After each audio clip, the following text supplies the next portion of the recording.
Have you ever sat in front of a task for hours, only to end the day wondering where the time went? It's not that you didn't care. It's not even that you were lazy. You were just blocked, mentally frozen. And here's the strange part. Your brain was working against you. But what if you could flip that? What if you could use psychology, your brain's own patterns, to trick it into doing what you want? Today's episode is about exactly that. 7 psychological strategies that have changed my life and might just change yours. The 2-minute rule. There was a time when my to-do list was a monster, endless, overwhelming, unfinished. Then I read a line in Atomic Habits by James Clear. Quote, "Make it so easy you can't say no." So I did something odd. Instead of saying, "I'll write for an hour," I said, "I'll write for 2 minutes." Just 2. Something magical happened. The resistance disappeared. I started. That's the trick. Motivation doesn't come before action. It follows it. Start tiny. Let momentum carry you. The environment wins. We love to think willpower is everything, but it's not. What truly shapes behavior? Environment. If your phone is next to you, buzzing with every notification, it's not a willpower issue if you check it. It's design. So I changed the rules. Phone in another room. Browser blocker on for deep work. Clean, quiet desk. Headphones on. Simple tweaks. Massive results. James Clear again. You don't rise to the level of your goals. You fall to the level of your systems. Temptation bundling.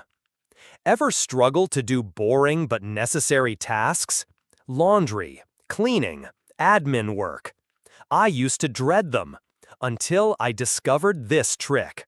Pair pain with pleasure. Now I only listen to my favorite podcast while folding clothes, or watch a guilty pleasure show while tidying up. It's called temptation bundling, and it works because your brain starts looking forward to the task, not because it loves the task, but because it loves the reward. 4. Change your identity first. Here's a deep one. We think we need motivation to act, but motivation is unreliable. So try this instead. Act like the person you want to become.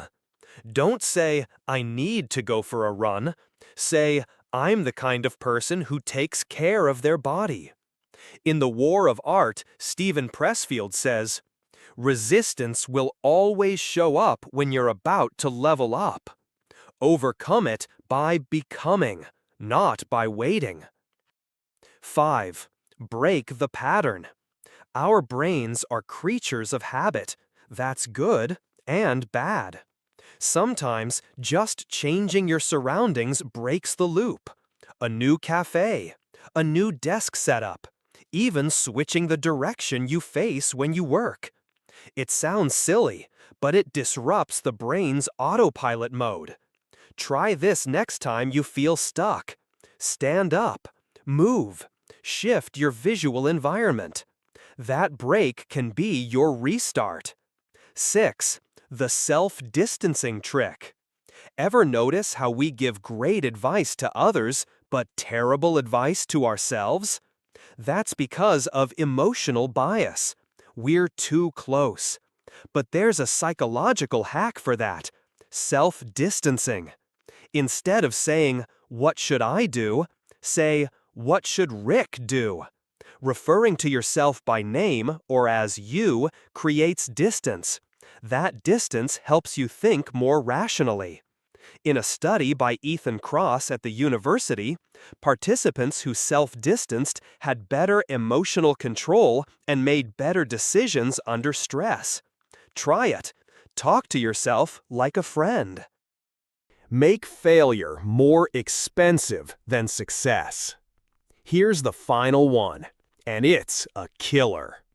We're more motivated by loss than gain. It's called loss aversion. So use it. For example, instead of saying, "I'll write my article at 6 p.m., say, "If I don't start writing by 6, I lose 500 USD. Or worse, I donate it to a cause I disagree with. Set up stakes.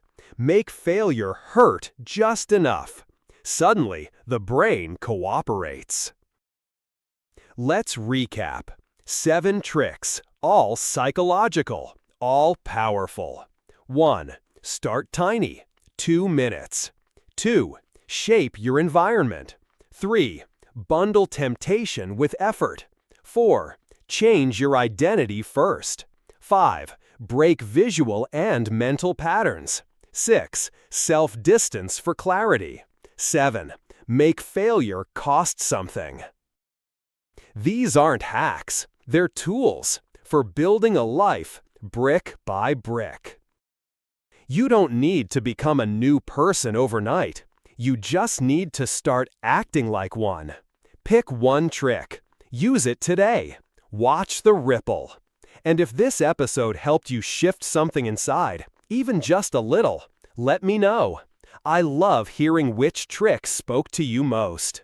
And if you'd like a future episode where I break down these ideas through real stories or deep dive into the books I mentioned, just say the word.